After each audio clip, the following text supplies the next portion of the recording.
الحمد لله نحمده ونستعينه ونستغفره ونؤمن به ونتوكل عليه ونعوذ بالله من شرور أنفسنا ومن سيئات أعمالنا من يهده الله فلا مضل له ومن يضلل فلن تجد له وليا مرشدا أما بعد فأعوذ بالله من الشيطان الرجيم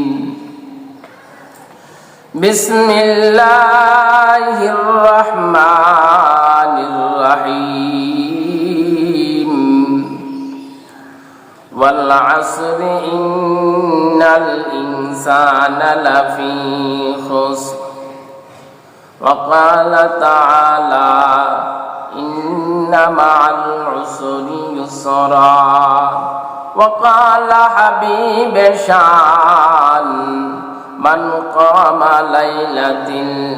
ليلة العيدين محتسبا لله لم يمت قلبه يوم تموت القلوب وقال النبي صلى الله عليه وسلم للصائم فرحتان فرحة عند فطره وفرحة عند لقاء ربه رواه متفق عليه أو كما قال عليه الصلاة والسلام سبحانك لا علم لنا إلا ما علمتنا إنك أنت العليم الحكيم جزى الله عنا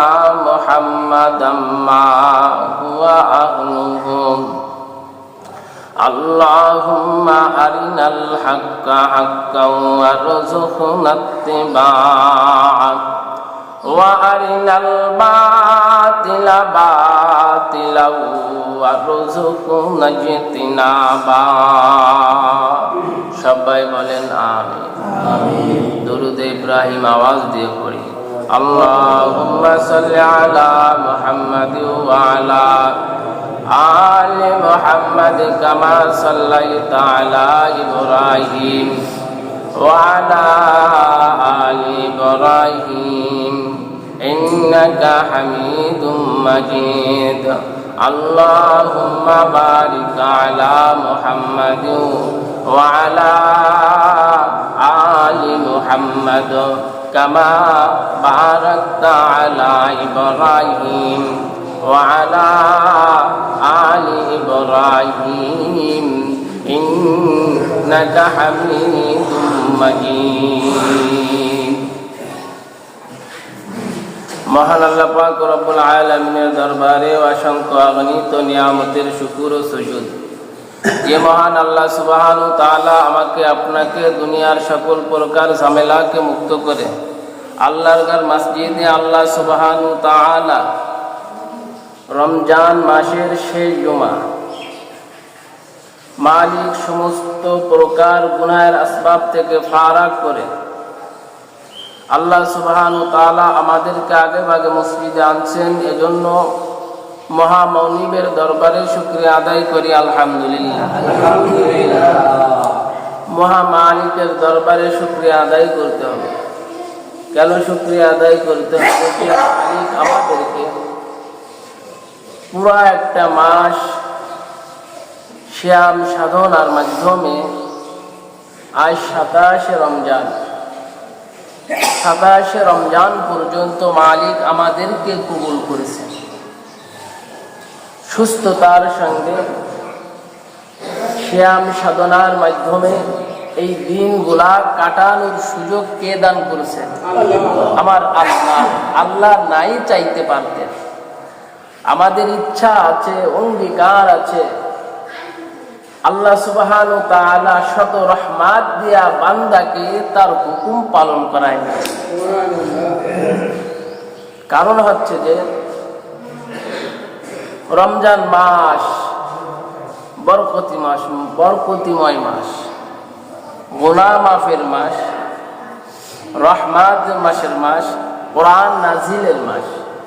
এই মাস আমার আপনার থেকে বিদায় নিয়ে চলছে। শেষ দশকে এসে রমজান আমাদের থেকে বিদায় নিয়ে যাচ্ছে। শেষ জুমার সামনে আমরা ঈদের ময়দানে যাব। আল্লাহ রাসূল সাল্লাল্লাহু আলাইহি ওয়াসাল্লাম বলেছেন, এই রমজান মাস বিদায় যখন নিয়ে যায় তখন আমার ভয় হয় আমার উম্মতের গুনাহ মাফ হলো। আপনাদের কি ভয় হয়? আল্লাহু আকবার, ভয় রাখতে হবে। রমজান চলে গেলে এই আম ঘোষণা বান্দার উপরে আল্লাহ উঠাই নিয়ে যায়। আল্লাহ যে আম ঘোষণা দিয়েছে, বান্দা রমজান মাসে তোমাকে আমি মাফ করে দিব, এই রমজান মাস আমার আপনার থেকে বিদায় নিতে চলছে। এই রমজান মাস সেই দশকে আল্লাহ সুবহানাহু ওয়া তাআলা সবে কদর রাখছে। এই রাতের সম্পর্কে অগণিতবার আমি আপনাদেরকে কথাগুলা শোনাচ্ছি। যেহেতু আমার আপনার ঈদের জন্য প্রস্তুতি নিতে হবে, সেহেতু বেজোর রাতগুলা আহমিয়তের সঙ্গে আমল করে আল্লাহ রিজাবন্দি হাসিলের চেষ্টা করতে হবে। কারণ হচ্ছে পুরা রমজান মাস রমাদান, রা মিম দাদ আলিফ নুন, এই রমজান মাসকে আল্লাহ সুবহানাহু ওয়া তাআলা তিন ভাগে বিভক্ত করেছে, রহমত, মাগফিরাত, নাজাত। প্রথম রা দ্বারা আল্লাহ সুবহানাহু ওয়া তাআলা রহমত বুঝিয়েছেন, বান্দা রহমত, তোমাকে রহমত ভরপুর দিয়েছি। রহমত বুঝতে বুঝতে যখন মায়ের হয়ে যাবে, আল্লাহ সুবহানাহু ওয়া তাআলা দ্বিতীয় দশকে আল্লাহ মাগফিরাত, রা মিম, মিমে মাগফিরাত দিয়ে আল্লাহ সুবহানাহু ওয়া তাআলা বান্দাদেরকে বুঝাই, বান্দা এই মাগফিরাত চলে আসছে। যখন মাগফিরাতের 10 দিনে আমল করে, মেহনত করে, কোশিশ করে আল্লাহর রিজাবন্দিতে যখন জোশ উতলায় উঠবে, আল্লাহ সুবহানাহু ওয়া তাআলা টান দিয়ে তৃতীয় দশকে নিয়ে গিয়েছে। তৃতীয় দশকে রমজানের শেষ হরফটা হচ্ছে নুন। নুনে আল্লাহ সুবহানাহু ওয়া তাআলা যারা মুর্দা, যারা মৃত্যুবরণ করেছে তাদের জীবনের গুনাহ মাফ করে দিয়া জান্নাতের ফয়সালা করে দেয়। আর যারা জীবিত রয়েছে, আল্লাহ সুবহানাহু ওয়া তাআলা এই জীবিতদেরকেও যত গুনাহ করছে আল্লাহ সমস্ত গুনাহ খাতা মাফ করে। আর দদে হচ্ছে আল্লাহর সঙ্গে দিদার। কার সঙ্গে হবে? আমার আল্লাহ। আলিফে আল্লাহ বোঝানো হয়েছে, গত রাত্রে বলছিলাম। যারা আল্লাহর সঙ্গে দিদার করবে, কারা করবে? আল্লাহ বলছে না আরশের নিচে, চার নিচে কলিজা বোনা খাওয়ানো হবে। সব গালে কি যাবে নাকি কলিজা? সব গালে যাবে? বেরোজাদেরকে আল্লাহ দিয়ে দেবে, আসো তোমাকে আপ্যায়ন করবো। আপনার জন্য বাজেট রয়েছে বেরোজাদারদের জন্য, যে বাজেট আপনি বহন করতে পারবেন না, সহ্য করতে পারবেন না। একটা পিঁপড়ের কামড় আপনি সহ্য করতে পারেন না, পরলৌকিক জিন্দেগি আলমে বারজাখকে কেমনে সহ্য করবেন? আল্লাহ রাসূল সাল্লাল্লাহু আলাইহি ওয়াসাল্লাম বলতেছেন, এই রমজান মাস, রাসূল আরবি সাল্লাল্লাহু আলাইহি ওয়াসাল্লাম বলেন, ওয়া আনা আজজি বিহি, মুত্তাফাকুন আলাইহি, রমজানের প্রতিদান আমি আল্লাহ নিজেই দিব। নিজে শুধু দেবে না, অন্য হাদিসে বলছে আমি আল্লাহ, বান্দা আমার হয়ে গিয়েছে, আমি বান্দার হয়ে গিয়েছি। এজন্য রোজাদারের এত সুসংবাদ আল্লাহ সুবহানাহু ওয়া তাআলা দিয়েছেন। কাদের জন্য এই খুশি? কাদের জন্য? এরে ঈদের খুশি কাদের জন্য? ঈদের খুশি তো হচ্ছে একমাত্র কেবলমাত্র শুধুমাত্র রোজাদারের জন্য। যারা একটি মাস রোজা রাখছে, মুখ শুকনো ভাব হয়েছে, রোজাদার তো সেই আশা, সেই ব্যথা, সেই কথা আর সেই নোনাজারি নিয়ে ব্যস্ত। আল্লাহ, আমার গুনাহ এবং আমি যত নেক আমল করেছি, আমি সাধনা করলাম, আমার ইবাদত, আমার রোজা, আমার নামাজ, আমার যাকাত, আমার তাসবিহ তাহলিল, আমার দান সদকা, আমার কোরআন তালিম, কোরআন তেলাওয়াত আল্লাহর দরবারে গ্রহণযোগ্য হয়েছে কিনা, কবুলিয়াত হয়েছে কিনা, এই বিধিব্যস্ত নিয়া মুমিন সবসময় পেরেশান। কেমন পেরেশান?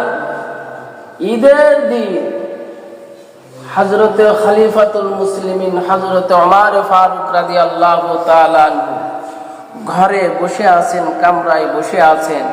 ঈদের জামাতে ইমামতি করবেন হযরতে ওমর ফারুক রাদিয়াল্লাহু তাআলা। টেনশন হইতেছে, নিজের ভিতরে দাগ কাটতেছে।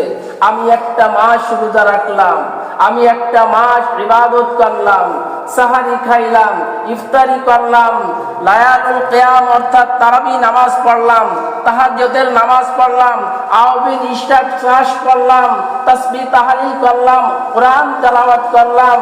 আমার এই ইবাদতগুলো আল্লাহর দরবারে গ্রহণযোগ্য হয়েছে কিনা, কবুলিয়াত হয়েছে কিনা, এই পেরেশানের জন্য হযরতে ওমর ফারুক রাদিয়াল্লাহু তাআলা আনহু টেনশন করতেছে, ঈদের ময়দানে যায় না। আমার আপনার কি টেনশন? কিভাবে বাজার করা যাবে? শেষ দশকে সাহাবা আজমাইন মসজিদ ত্যাগ করে নাই, আর আমরা মসজিদ ত্যাগ করে বাজার ধরেছি। কথা ঠিক কিনা? যাই হোক, সামনের দিকে অগ্রসর করে অনেক লম্বা কথা বলতে হবে।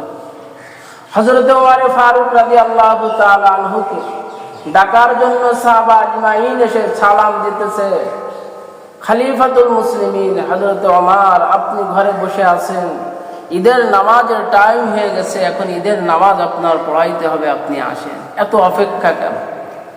হযরত ওমর ফারুক, যিনি খলিফাতুল মুসলিমিন ছিলেন, রাষ্ট্রনায়ক ছিলেন, ওয়ার্দ জাহানের বাদশাহ, রসুল আরবি যে ওমরের মতে ধ্যানে কথাই আল্লাহ সুবহানাহু ওয়া তাআলা 21 জায়গায় কোরআনে কারীম আল্লাহ আয়াত নাযিল করে দিয়েছেন, মতকে প্রাধান্য দিয়েছেন। সেই উমর এত পেরেশান, উমর যাইতেছে, সাহাবা আজমাইনদেরকে বলতেছে, আমি কান্না করি কেন জানো? আমি যে রোজা রাখলাম, এটা আল্লাহর দরবারে গ্রহণযোগ্য হয়েছে কিনা, আমি উমরের গুনাহ আল্লাহ মাফ করছে কিনা, এজন্য আমি কান্না করি। ঈদের ময়দানে ফেরেশতারা আলোচনা করতে থাকে, আর আমার আল্লাহ কুদরাতি নজর বান্দার উপরে দিতে থাকে। দেখবেন ইমাম সাহেব যখন খুতবা শেষ হয়ে যায়, ইমাম সাহেব যখন নামাজে দাঁড়িয়ে যায়, আহারে রোজাদার তো শুকরিয়া তান 2 রাকাত ঈদের নামাজ পড়তে যায়, আমি একটা মাস রোজা রাখলাম, আজ আমার গুনাহ মাফ করাবে, আল্লাহ আমাকে গুনাহ মাফ করে দিবে। আমি বেগুনাহ মাসুম হয়ে মাতৃগর্ভের থেকে যেরকম নবজাত শিশু দুনিয়ায় ভূমিষ্ঠ হয়, আজ আমি ঈদগার ময়দান থেকে এই প্রস্তুতি নিয়ে, এই নিজাম, এই ইনাম, এই পুরস্কারে পুরস্কৃত হয়ে আমি ঘরে ফিরব।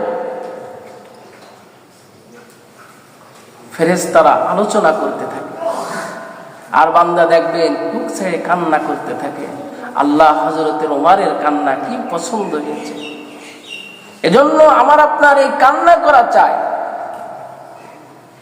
সাহাবা আজমাইন রাদিয়াল্লাহু তাআলা আনহুম ওয়া রাদু আন জান্নাতের সনদ দিয়েছেন হযরতে ওমর সম্পর্কে। সে ওমর পর্যন্ত 1 মাস রোজা রাখার পর টেনশন হচ্ছে, ঈদগাহ ময়দানে যায় না, ঈদগাহ ময়দানে গিয়েও কান্নার রোল পড়ে গিয়েছে।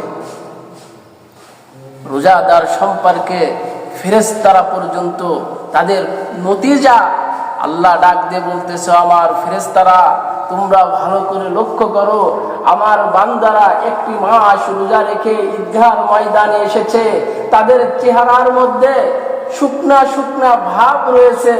আমি মাওলার যে কি মজা লাগছে তোমরা বুঝবা না। আমার বান্দাকে আমি আজ নিজে হাতে এর প্রতিদান দান করব। এ প্রতিদান তো নিতে মনে চাই। আমি যখন ঈদগাহর ময়দানে যাব, ঈদগাহর ময়দানে যাওয়ার আগে যে বেজোর রাতগুলা রয়েছে এর ইবাদত করা লাগবে কিনা? ইবাদত করা লাগবে।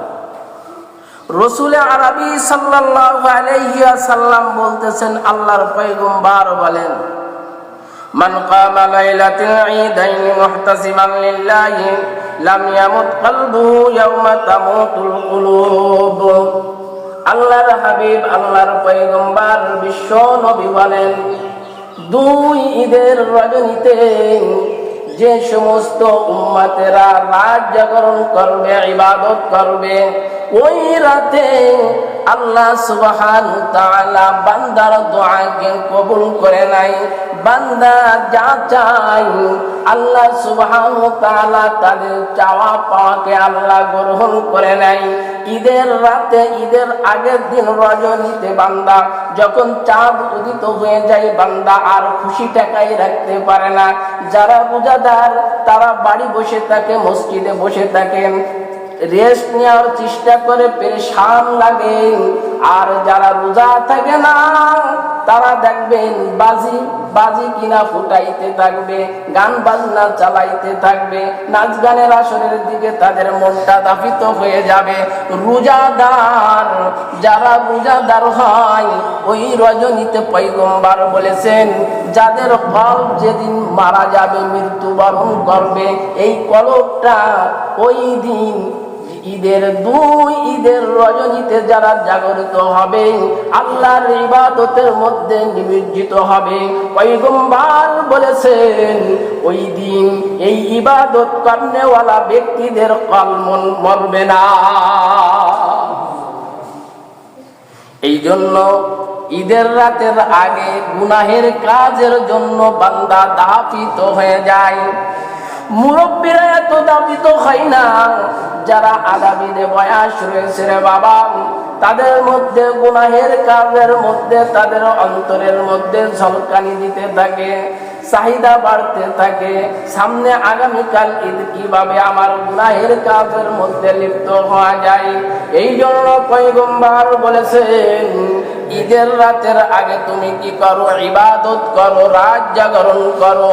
যদি রাত জাগরণ করতে পারো, সমস্ত বান্দার কলম মুর্দা হয়ে যাবে, মৃত্যুবরণ হয়ে যাবে। আল্লাহ সুবহানাহু ওয়া তাআলা আপনার কলবকে মৃত্যু দিবে না। ও মুসলমান, যারা ঈদগাহর ময়দানে যাবেন, ছোট বড় পয়গম্বর হাদিসে পাকের মধ্যে বলেছেন, আল্লাহর রাসূল সাল্লাল্লাহু আলাইহি ওয়াসাল্লাম বলেছেন, ওয়া কুনতুম ফিহা মা তাশতাহি আনফুসুকুম ওয়া লাকুম ফিহা মা তাদউন। বান্দা যখন পুরস্কার পেতে যায়, আমার আল্লাহ বলতেছেন, তখন খুশি লাগে না? যখন পুরস্কার দেবে হাতে, বান্দা খুশিতে বাগ বাগ হয়ে যায়। ঈদগাহর ময়দানে যাওয়ার আগে সদকায়ে ফিতির আদায় করে যাওয়া লাগবে। রমজান মাস থাকতে যদি দিতে পারেন, সব আসছে দ্বিগুণ, 700 গুণ সব আপনার আমল নামায় চলে যাবে। আল্লাহর পয়গম্বর বলেন, পয়গম্বর সাল্লাল্লাহু আলাইহি ওয়াসাল্লাম বলেন, হাদিসটা মুত্তাফাকুন আলাইহি, লিসাইমি ফারহাতুন ইনদা ফিত্রিহি ওয়া ফারহাতুন ইনদা লিকাই রাব্বিহি। ও মুসলমান, মুসলমানের খুশি হচ্ছে দুইটা। একটা হচ্ছে যারা রোজা রাখতে পারছেন, রোজা রাখার কারণে একটা খুশি। আর একটা হচ্ছে ঈদের খুশি, ঈদের ময়দানে যে আল্লাহ আমাদেরকে মাফ করে দিবেন, এইটা হচ্ছে আর একটা খুশি। অন্য হাদিসে পাকের মধ্যে পয়গম্বর বলেছেন, দুইটা হচ্ছে ঈদ। একটা হচ্ছে ঈদুল ফিতর, একটা হচ্ছে ঈদুল আজহা, একটা রমজানের ঈদ আর একটা কুরবানির ঈদ। এই দুই ঈদে বান্দা যদি বেশি বেশি করে যে আমলগুলা রয়েছে এই আমলগুলা করা যায়, আমল থেকে দূরে সরে যদি চলে যান, পয়গম্বর বলেছেন খুশি ইমানদারের জন্য যে খুশি রেখেছিলাম এই খুশি ইমানদার করতে রাজি না, করতে রাজি, করতে চায় না, কষ্ট হয় না। এই কষ্ট না। রমজান চলে গেলে কেউ আপনারা আর ইফতারি সময় রাখবে না, আসো ইফতারি করে যাও। কত গুরুত্ব, কত মহত্ব। কোনো চলচুতুরি চলবে না। শক্তি আজ আছে, কালকে শক্তি থাকবে না, চলে যাওয়া লাগবে একদিন। রাসূল আরবি সাল্লাল্লাহু আলাইহি ওয়াসাল্লাম বলেছেন ঈদগাহর ময়দানে যাওয়ার আগে সদকায়ে ফিতির দিয়ে যাওয়া লাগবে। যারা দিন আনে দিন খান তারা কি করবে, প্রতিটা আপনার শরীরে কষ্ট করে শরীরের সদকা আপনার দিতে হবে। 100 টাকা করে সদকা দিয়ে যাবে। ঈদের দিন অনেকে ঈদের মাঠে নিয়ে যায়, ঈদের মাঠের কথা কোনো ইসে আসে না। ঈদগায় যাওয়ার আগে আল্লাহর রাস্তায় এই সাদকাতুল ফিতির আপনার আদায় করে যাওয়া লাগে। এই জন্য আপনাদেরকে আল্লাহ পাক রব্বুল আলামিন বলছেন ইন্নামা আল উসরি ইউসরা, কষ্টের পরেই হচ্ছে সুখ। আমরা কষ্ট করেছি, রোজা রাখছি 1 মাস, আমাদের আনন্দের আর কোনো শেষ নাই। আর যারা রোজা রাখে না দেখবেন তারা গোপনে চিফা চাপাতে গাছের আত্মারে, গাছের আড়ালে, পর্দার আড়ালে দেখবেন যে সময় পানাহার করতে থাকে। ওর মতন আর কষ্টদায়ক একজন ব্যক্তি আল্লাহর জমিনে আর থাকে না। এত কষ্ট কার মনে হয়? কেউ দেখলো কিনা? মুসলমান, তুমি একজন বান্দাকে চোখের ভয়ে সে দেখবে, তাই সেই ভয়ে তুমি খাচ্ছ না। যে পাক পরওয়ার দিগার আলম সৃষ্টিকর্তা স্রষ্টা আমাকে আপনাকে যে বিধান দিয়েছেন সেই বিধান লঙ্ঘন করতেছো। হাযা আইনাল্লাহ, কে দেখে? আমার আল্লাহ দেখছেন। রোজার এত খুশি আমার আল্লাহ কেন হন? রোজার প্রতিদান আল্লাহ কেন দিতে চেয়েছেন? কেন দিতে চেয়েছেন? ও মুসলমান, আমরা যারা একত্রিত বাসা বাড়িতে চারি খেয়েছি, চারি খাওয়ার পরে মা বোনেরা ঘরে থাকে আর পুরুষ সন্তানেরা কাজে বের হয়ে যায়। আমরা যদি চিন্তা করতাম আমরা ওখান থেকে গোপনে কিছু খাবার আবিবক্ষণ, কিছু পানাহার করে নিব, পারতাম কিনা? ভয়কার ইত্তাকুল্লাহ, আল্লাহর ভয় অন্তরে থাকার কারণে আমরা কোনো সময় কোনো অবস্থাতে পানাহার করতে যাই না। এই মজাটা ওরা বোঝে যারা রোজাদার, এই মজাটা ফেরেশতারা বুঝতে থাকে, এই মজাটার সুসংবাদ আল্লাহর কাছে পৌঁছায় যায়। আমার আল্লাহ খুশি হইয়া বান্দাকে এত নিয়ামত দান করেন। বান্দাকে আমার আল্লাহ বলছেন আমি তোমার হয়ে গিয়েছি, তুমি আমার হয়ে গিয়েছো, এখন আর কোনো পর্দা থাকবে না, এখন আর কোনো সমস্যা নেই রে বান্দা। এক বাদশাহ হারুনার রশিদের দরবারে একটা সুশ্রী নয়, এত কালো একটা মেয়ে বান্দি, তার উপরে এত আসক্ত হয়েছে, এত আসক্ত। সবাই সমালোচনা করে বাদশাহ পাগল হয়েছে কিনা, এত সুন্দর সুন্দর খাদেমা রয়েছে, বান্দি রয়েছে, তাদের দিকে কোনো তাকানো না, কথা বা কথন না, তাদের সঙ্গে কোনো আদান না প্রদান না, এত মাইল হয়েছে কেন, এত তার উপরে ধাবিত আকৃষ্ট হয়েছে কেন? এই আলোচনা চলতেছে। একদিন বাদশার কানে মুসলমান খবর চলে যায়, খবর যখন চলে যায় বাদশাহ স্টেজ সাজাইছে, আয়োজন হয়েছে, আজকে বাদশার বাড়ি আয়োজন। বাদশাহ আয়োজনের সাথে সাথে সুন্দর করে ডানে বামে সোনা মুর্দা টাকা পয়সা স্তূপ বানিয়ে বানিয়ে প্যাকেট করে সাজিয়ে রাখছেন। সাজিয়ে রাখার পর এলান করে দিলেন, আওয়াজ দিয়ে দিলেন, হে কে আছো এই মজলিসে যারা আছো, আমার খাদেমা যারা বান্দি আছো, দেখতে সুন্দর, যাও যাও এই টাকা পয়সা সোনার স্তূপটা যে যেমন পারো তোমরা ওটা যেটা যে হাত দিবে তার হয়ে যাবে। এই রাজপ্রাসাদের এই সম্পদগুলো তাদেরকে দিয়ে দেওয়া হবে। ওই সুন্দরীরা তারা দৌড়াইয়া ওই সম্পদগুলো হাত দিয়া ধরতেছেন, নিজের মতন করে বানিয়ে নিচ্ছেন। ওই যে কালো ওই বান্দি এসে বাদশার কাছে এসে বাদশার সঙ্গে টেক লাগায়া দাঁড়িয়ে থাকে। বাদশাহ ডাক দিয়ে বলেন, যাও যাও কত সম্পদ রয়েছে, ওই সম্পদগুলা তুমি নিয়ে যাও, আমার কাছ থেকে চলে যাও। বলছে, যা পানা, আমি তো যে বাদশাহ সম্পদ স্তূপ করে রাখছে, সম্পদের মালিক হচ্ছে বাদশাহ। আমি তো বাদশাকে টাচ করেছি, আমি তো বাদশার নিসবতে রয়েছি। বাদশাহ যদি আমার হয়ে যায়, এই কুলকাইনাতের রাজত্ব সম্পদ তো আমার হয়ে যায়। ও মুসলমান, এই জন্য কালো বান্দিকে এত ভালোবাসেন, বান্দাকে আল্লাহ এত ভালোবাসেন। রোজা রাইখা যখন বান্দা ঈদগার ময়দানে যায়, আল্লাহ ডাক দিয়ে বলে, ফেরেশতারা দুনিয়ার স্তূপ ধরে নাই, দুনিয়ার খাবারের দিকে তাকাই নাই, দুনিয়ার সম্পদের দিকে তাকাই নাই, দুনিয়ার এত মোহ, দুনিয়ার এত আকর্ষণ, সেদিকে তাকাই নাই। আমি মালিকের বিধান, আমি আল্লাহ যে বিধান দিয়েছিলাম, এই বিধানের পাইরবি করতে গিয়ে আমার বান্দা চোখ মুখ শরীরটা শুকিয়ে যাচ্ছেন, শরীরটা কঙ্কালের মতন হয়ে যাচ্ছেন।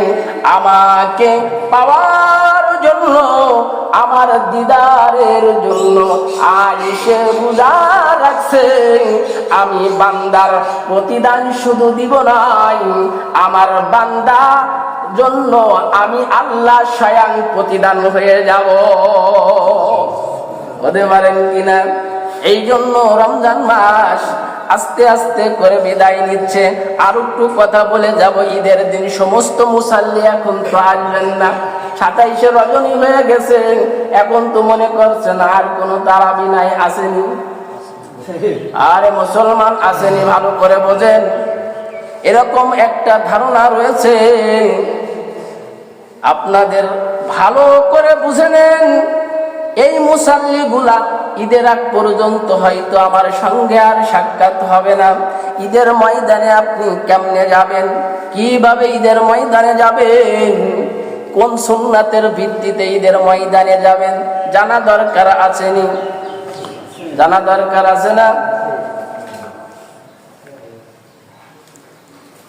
ঈদের ময়দানে যেতে গেলে সর্বপ্রথমে 1 নাম্বার, তড়িঘড়ি করে ফজরের সময় আপনার উঠতে হবে। অনেক মুসল্লি کرام আছে ঈদের দিন রাতে একটু বেশি ঘুমায়, সারি তো খাওয়া লাগবে না, আসেনি? কথা কয় না, কথা বোঝেন না কিছু। আমি এত বলতেছি, আমার সাথে কথা না বলি তো কথা মজা পাবেন না, ভিতর থেকে নূর আসবে না। আসে না এরকম?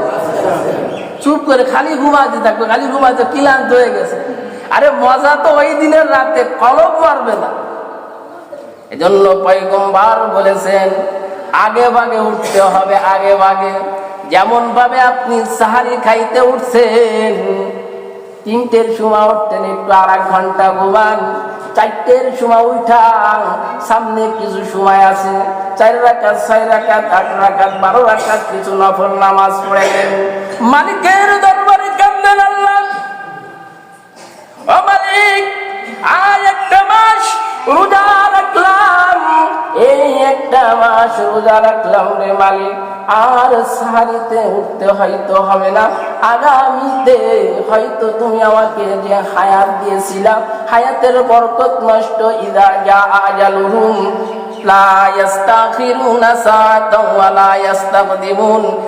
মৃত্যুর ঘন্টা যখন বেজে যাবে আমার আপনার, যেখানে যে অবস্থায় হয়তো দুনিয়ার থেকে চলে যাব, আগামী বছর আর রমজান মাস হয়তো পাবো না, করুণ কণ্ঠে দুই চোখের দুই ফোঁটা গরম পানি যদি ছেড়ে দিতে পারেন, আমার আল্লাহ খুশি হইয়া বান্দার নামটা ধুয়া মুছা ওলিদের দপ্তরে নামটা উঠায়া দেয়। দিতে পারেন কিনা? তড়িঘড়ির সঙ্গে 1 নম্বর তড়িঘড়ির সঙ্গে উঠতে হবে। 2 নম্বর বাড়ি নামাজ পড়বেন। বুঝতে পারেনি মনে হয়? রাত বইরে শয়তানি করলেন, গুনাহের কাজের আসবাবের মধ্যে থাকলেন, ফজরের নামাজ আপনি পড়লেন না, আবার ঈদগার ময়দানে আগে বাগে বিদেশি চেন্নাইকা বিদেশি পার্টি লইয়া চলে গেলেন। কথা ঠিক কিনা? আসেনি এরকম? 2 নম্বর ফজরের নামাজ নিজ মহল্লার মসজিদে আদায় করতে হবে। পারবেন তো ইনশাআল্লাহ? জামাতের সঙ্গে নামাজ আদায় করতে হবে। আমার আল্লাহ বলেন ওয়ারকাউ মা'আর রাকিঈন, ওয়ারকাউ মা'আর রাকিঈন। রুকুকারীদের সঙ্গে রুকু করো, অর্থাৎ জামাতে যারা নামাজ পড়ে তাদের সঙ্গে নামাজ পড়ো। 2 নাম্বার গেল। 3 নাম্বার সকালবেলা গোসল করো, গোসলের আগে মেসওয়াক করো। 3 নাম্বার। 4 নাম্বার গোসল করো। 5 নাম্বার আপনার কি করতে হবে? উত্তম জামা পরিধান করো। 6 নাম্বার আপনার সুন্দর একটা খুশবু ব্যবহার করতে হবে। পোশাক পরতে গিয়ে এমন কোন বাড়াবাড়ি তুমি করো না, এমন সাফাতা পড়ো না, এমন রংসং লাগায়ও না। পয়গম্বরের পোশাক পয়গম্বর যেভাবে বলতে বলেছেন সেই পোশাক গুলা পরে একটু ঈদগার ময়দানে যান। শার্ট প্যান্ট এখন আর আপনি পরে যায়েন না। ঈদের দিন হইল যুবক ভাই, সুন্দর একটা সাদা পাঞ্জাবি, একটা সাদা টুপি পরেন, একটা আতর কিনে সুন্দর করে সুন্দর উত্তর রূপে আপনি গোসল করে সুন্দর করে নিজেকে পরিপাটি পাক সাফ করে আপনি ঈদের ময়দানে যাবেন। আপনি যখন ঈদের ময়দানে যাবেন, ফেরেশতা হাসতে থাকে। কাদের জন্য? কাদেরকে দেখে? রোজাদার যাইতেছে, তাদের আজকে প্রতিদান দেওয়া হবে। এজন্য ঈদগার ময়দানে যাওয়ার পূর্বে কিছু খানা খেয়ে যেতে হবে। খানা খাওয়া বলতে এটা বাড়তি বলে ফেলছি, একটু মিষ্টি মুখ করে যেতে হবে। সিমাই খাইতে পারেন, খাজুর খাইতে পারেন, যেটা হোক মিষ্টি মুখ করে আপনার যেতে হবে। ঈদুল আজহায় মিষ্টি মুখ করে যাওয়া লাগে না। ঈদগার ময়দান থেকে ঈদের নামাজ পড়ে বাড়ি ফিরে তারপরে খানা খাওয়ার কথা এসেছেন। আর ঈদুল ফিতর এটা শুরুতে মিষ্টি মুখ করে ঈদগার ময়দানে যাওয়া লাগে। ও মুসলমান, কেমনে যাবেন? মোটরসাইকেলে যাব, বড় মোটরসাইকেল আছে, গিয়ার দিতে দিতে মানুষদেরকে পাগল করতে করতে যাব। আসেনি? পয়গম্বর বলেছেন পায়ে হেঁটে হেঁটে তুমি ঈদগার ময়দানে যাবা। যত কদম মেরে মেরে ঈদগার ময়দানে গেলাম, ওই যে গত জুমায় বলেছিলাম 1 বছর নফল ইবাদত, অর্থাৎ লায়ালুল কিয়ামের সব আর 1 বছর রোজা রাখার সব আপনার আমল নামাই দেয়া দেয়। আসেনি? আজকে যাবেন তো মোটরসাইকেলে ঈদগার ময়দানে যাবেন নিরে বাবা, যাওয়ার দরকার নাই। আল্লাহ যে গাড়ি দিয়েছেন এইটা ব্যবহার করে ঈদগার ময়দানে যাবেন, প্রতিদান পাবেন, পুরস্কারে পুরস্কৃত আমার আল্লাহ নিজে হাতে করবেন। এরপরে আপনি কোন ভাবে যাবেন? আপনি তো মস্তানের বেটা মস্তান, কেমনে ঈদগার ময়দানে যাবেন? আমি এখন ডান সাইড দিয়ে যেতে পারবো না, বাম সাইড দিয়ে যাব। ও মুসলমান, এই বাড়ি থেকে ঈদগার ময়দানে যেতে কোনো আইন আসেনি, কোনো ট্রাফিকের আইন নাই। আপনি যাওয়ার সময় ডান সাইড দিয়ে যাবেন, ডান সাইড দিয়ে যাবেন। আবার যাওয়ার সময় তাকবীর বলবেন, তাকবীর বলতে বলতে যাবেন। যাওয়ার সময় একজনে কুচা দিয়েছেন ফাটার মতন, কাজাই কি আছে না? কাজাতি কাজাতি ঈদগার ময়দানে যায়। সিবাবুল মুসলিমু ফুসুকুন ওয়া কিতালুহু কুফরুন। আপনার মতন ফাসিকের ঈদগার ময়দানে যাওয়ার দরকার না। জবান হিসাব করে রে বাবা, জবান হিসাব করে আপনাকে হেফাজত করে ঈদগার ময়দানে যেতে হবে। তাকবীর বলতে বলতে আল্লাহু আকবার, আল্লাহু আকবার, লা ইলাহা ইল্লাল্লাহু, আল্লাহু আকবার, আল্লাহু আকবার ওয়া লিল্লাহিল হামদ। এক রাস্তা দিয়ে গেলেন, আরেক রাস্তা দিয়ে আসলেন। হুজুর রাস্তা তো এখন নাই, তাহলে উপর দিয়ে ল্যান্ড করতে হবে। ল্যান্ড করা লাগবে না রে বাবা, যে রাস্তা দিয়ে ডান সাইড দিয়ে গেলেন ওই একই রাস্তা দিয়ে অন্য সাইড ডান বানাইয়া হেঁটে হেঁটে আপনি বাড়িতে চলে আছেন। এই আসা যাওয়ার মধ্যে সাফা মারওয়া যে সমস্ত হাজিরা দৌড়ায়, এই সমপরিমাণ সব আল্লাহ আরাফাত ময়দানে হেঁটে হেঁটে হাজিরা কষ্ট করে, সমপরিমাণ সব আল্লাহ আপনারা আমল নামায় আমার মাওলা দিয়ে দেয়। দিতে পারেন কিনা? এরপরে ঈদগার ময়দানে আপনি চলে গেলেন, পায়ে হেঁটে গেলেন, ডান সাইডে গেলেন, তাকবীর বলতে বলেছি তো, সব কটা বলা হয়ে গেছে। এই জন্য আপনাদেরকে আরজ করবো, আমার কথায় আপনারা যদি কেউ ব্যথা পেয়ে থাকেন, ব্যথা পাওয়ার উদ্দেশ্য আসলে মূলত বলি নাই, আপনাদের কিছু শোনা